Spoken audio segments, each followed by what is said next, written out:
Oi gente, aqui é o Thiago Lira de novo, crítico de cinema do Tem um Tigre no Cinema, falando aqui, continuando a falar sobre a 39ª Mostra Internacional de Cinema de São Paulo. Pra mim tem sido realmente um pouco fraco, não tenho conseguido ver mais do que 2 filmes por dia por causa dos meus outros compromissos, mas enfim, continuando aqui a minha viagem para esses filmes de outros países, assim, coisas que nós não estamos tão acostumados a assistir por aí. Bom, em primeiro lugar, o primeiro filme, aliás, de hoje foi um chamado Bem-vindo ao Clube, um filme polonês de 2015. É um filme que me deixou não tão satisfeito assim, principalmente porque o tema me agradou, assim, me agradou muito, a sinopse me agradou muito, falando sobre um clube onde as pessoas, um hotel onde as pessoas iriam achar auxílio para se suicidarem. Um tema muito pesado. E aí a gente tem essa personagem principal, a protagonista, ela se apaixona pelo ajudante, né, do hotel, e nesse momento ela decide não se suicidar. O problema é que esse desejo continua a sondá-la, né? Ela participa de um tipo de grupo de ajuda de suicida, só que esse grupo de ajuda funciona ao contrário do que a gente está acostumado. Na verdade, eles discutem qual seria o método mais apropriado para uma pessoa se matar com sucesso. Então eles até criticam aqueles que tentaram e não conseguiram. Acaba sendo algum tipo de comédia dentro desse assunto tão delicado. A maior qualidade do filme vão ser as alegorias deles. Assim, aliás, ao mesmo tempo que a grande qualidade, também é o grande desafio. Você mostrar pro espectador, aliás, o espectador descobrir o que é alegoria e o que é a realidade naquela míriade da personagem, que ela vai sofrendo ao mesmo tempo que ela vai se conhecendo, ou eu diria até se desconhecendo, porque tem uma determinada hora que ela fala pro personagem que a gente não tem certeza se é o namorado, se é o noivo, o marido dela. Isso na verdade é uma das alegorias. Ela encontra uma cópia dela na rua e ela diz que tem outra pessoa lá, e ela não reconhece ela reconhece que é ela mesma, né? Ela fala, ela é igualzinha a mim, mas ela fala que não é ela. Uma interessante da narrativa, mas é um daqueles filmes assim que eu não vou conseguir falar assim que me agradaram tanto. Tem ótimos momentos, sim, vai ficar ali no meio do caminho, eu acho. Tem momentos engraçados, sim, e tem umas cenas uns momentos muito interessantes relacionados à cor vermelha. A cor que acaba representando uma futura tragédia, ou você pensa assim, pelo menos, acompanha toda a narrativa. Então, desde o começo, a personagem está vestindo vermelho, o hotel que ela vai até para cometer suicídio é vermelho. Um todo do hotel é vermelho, as mantas são vermelhas, e o carro que ela, né, a Sasha e a personagem que é a personagem principal, e o Victor, que é o namorado barra ajudante do hotel, se encontram. Eles têm um carro vermelho, um Fusca vermelho. Então é uma dica assim de que a coisa não vai terminar bem. Tem esses momentos mais teóricos não é a palavra, mais alegóricos, certo? Que dão corpo à narrativa, dão corpo à história. É uma coisa assim, talvez não é nem de longe um filme bom que eu vi na mostra. Tem alguns momentos, como por exemplo, logo a cena inicial, ela se dá numa sala toda branca, e ao fundo você vai ver tem uma mancha de sangue. A mancha é vermelha, na verdade, eles nunca falam que é sangue. Parece muito, é muito similar, como se a pessoa tivesse colocado uma arma na boca e atirado, e aí o resultado ficasse ali atrás para qualquer pessoa ver. Eu fiquei assim dividido, realmente. Eu não posso dizer que eu gostei muito, nem que desgostei muito, mas de qualquer jeito é um filme. Eu acho que é um filme interessante. Trata de um tema bem delicado, afinal de contas, suicídio é um tema bem delicado, mas me chamou a atenção por causa desses momentos por exemplo, assim, que são dentro da fantasia, de vez em quando você tem certeza porque a personagem está sonhando. Aí tem uma personagem que é a dona do hotel, que cuida desse grupo de... Perdão, desse grupo de suicidas, que parece que ela é uma personificação da morte, porque eu vejo isso porque a personagem, a principal, Sasha, ela dá uns beijos nela, então eu fiquei pensando assim, que isso seria alguma brincadeira, como se ela estivesse flertando com a morte, que é esse o caminho que ela está fazendo ao tentar se suicidar, assim como os outros personagens que aparecem nesse grupo de autoajuda, se é assim que a gente pode chamar. O segundo filme que eu vi hoje foi uma coprodução dos Estados Unidos com o México e a França, chamado Chronic.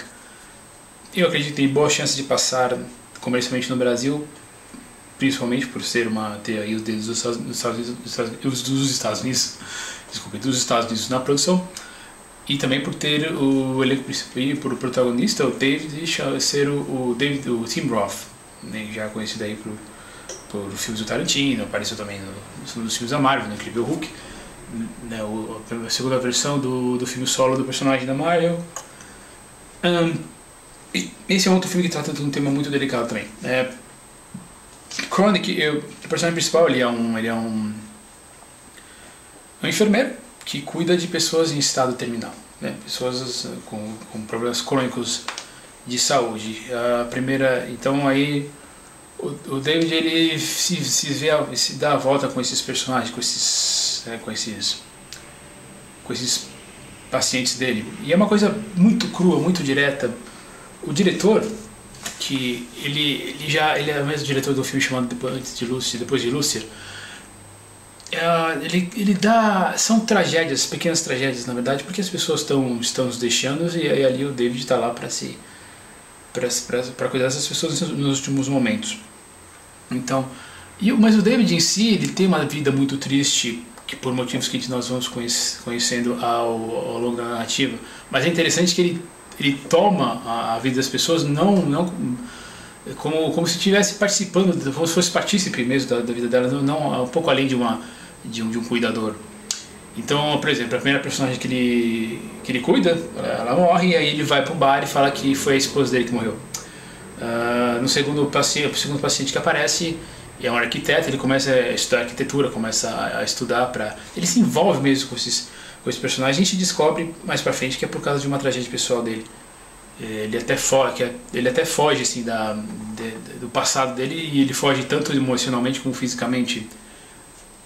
Perto da metade do filme nós o vemos dirigindo por muito tempo.